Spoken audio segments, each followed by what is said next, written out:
Bonjour. On s'est sans doute tous déjà émerveillés de la vitesse à laquelle notre corps peut réagir.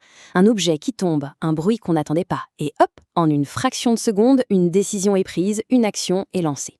Aujourd'hui, on embarque pour un voyage fascinant à l'intérieur de notre propre système de communication, un système ultra rapide. Alors la question c'est, comment est-ce que c'est possible? Entre le moment où nos yeux voient une pomme et celui où notre main se tend pour l'attraper, il s'écoule à peine un clin d'œil. Comment une coordination pareille, aussi rapide, est-elle possible? C'est exactement le mystère qu'on va éclaircir ensemble. En fait, ce processus est au cœur de notre vie de tous les jours. Entendre le signal de départ d'une course, sentir que l'eau du bain est un peu trop chaude, ou même voir un plat qui a l'air délicieux, chaque instant est une interaction. Une sorte de dialogue ultra rapide entre le monde extérieur et nos actions. Bon, alors, plongeons dans le vif du sujet. Pour bien comprendre ce mécanisme, on va suivre le parcours d'un seul signal nerveux. Depuis l'information de départ jusqu'à la réaction finale. On va suivre le messager. Voilà la feuille de route de n'importe laquelle de nos réactions. Tout part d'un stimulus, une info venue de l'extérieur.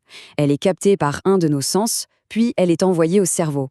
Lui, il agit comme un super ordinateur. Il analyse, il décide et il envoie un ordre. C'est ce trajet qu'on va décortiquer pas à pas. En somme, tout ça se passe en 4 temps. D'abord, la sensation. On perçoit quelque chose. Ensuite, la transmission. L'info remonte vers le centre de contrôle.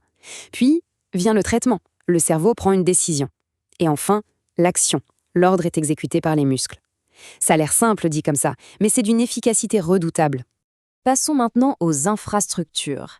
Qu'est-ce qui rend ce voyage de l'information possible? C'est quoi, concrètement, cette fameuse autoroute? Il faut imaginer une sorte de tour de contrôle centrale. C'est le cerveau et la moelle épinière. Et de cette tour part un réseau de câbles ultra performants qui relie le centre au moindre recoin de notre corps. Ces câbles, ce sont les nerfs.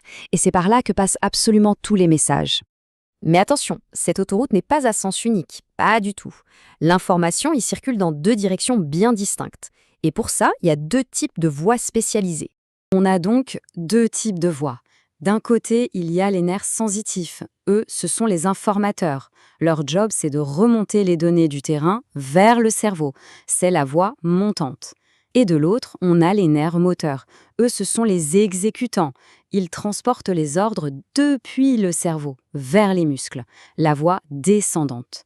Une organisation d'une logique implacable. Approchons-nous encore un peu. Si les nerfs sont les gros câbles, de quoi sont-ils faits exactement? Il est temps de sortir le microscope et de regarder l'unité de base de tout ce réseau. Et voilà la star de notre explication. Le neurone, c'est la cellule fondamentale de notre système nerveux. Contrairement à beaucoup d'autres cellules, le neurone n'a qu'une seule mission, mais il l'accomplit à la perfection. Recevoir, traiter et transmettre des signaux électriques. C'est le composant de base de nos pensées et de nos actions. On imagine souvent un nerf comme un seul long fil, mais en réalité, c'est beaucoup plus complexe. C'est comme un énorme câble de fibre optique qui serait composé de milliers, voire de millions de fibres minuscules. Et chacune de ces fibres est en fait le prolongement d'un neurone. C'est ce regroupement qui forme les grandes autoroutes dont on parlait. Allez, on zoome encore plus au niveau microscopique. On arrive au point crucial. Comment un message fait-il pour passer d'un neurone à un autre? C'est là que tout se joue. C'est presque de la magie. Le plus surprenant dans tout ça, c'est que les neurones ne sont pas collés les uns aux autres. Ils ne se touchent pas. Il y a un vide minuscule entre eux, un espace qu'on appelle la synapse. Le message électrique qui arrive ne peut donc pas simplement continuer sa route. Il doit faire un saut. Alors, comment ce courant électrique fait-il pour franchir ce vide? Il ne saute pas vraiment, il doit se transformer. C'est un peu comme arriver au bord d'une rivière sans pont, il faut changer de moyen de transport.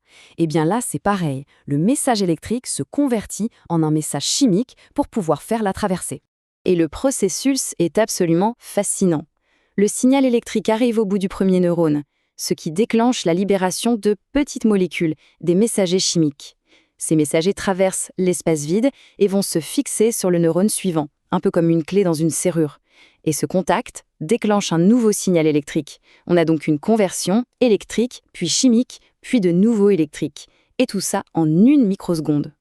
Ok, on a vu le détail du détail. Maintenant, prenons un peu de recul pour admirer l'ampleur et la puissance de ce système dans son ensemble. Et là, ça donne le vertige. 100 milliards. C'est à peu près le nombre de neurones que chacun de nous possède dans son cerveau. Pour se faire une idée, c'est bien plus que le nombre d'étoiles dans notre galaxie, la Voie lactée. Mais ce chiffre, aussi grand soit-il, n'est que le début. Le plus fou, c'est la connectivité.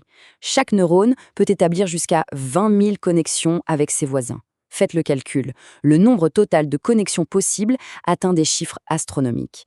C'est ce réseau d'une densité inouïe qui est la véritable source de nos capacités. Donc, pour résumer ce voyage, de la réception d'une information par un de nos sens jusqu'à l'ordre envoyé à un muscle, tout ce parcours se fait à travers ce réseau incroyable. C'est une chorégraphie électrique et chimique d'une précision et d'une rapidité qui dépassent l'entendement. Et tout ça, ça nous amène à une dernière pensée vertigineuse. Si ce réseau est capable de gérer tous nos réflexes et nos mouvements avec une telle perfection, de quoi d'autre est-il capable ?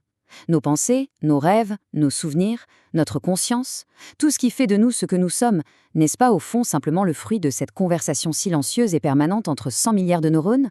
La question reste ouverte.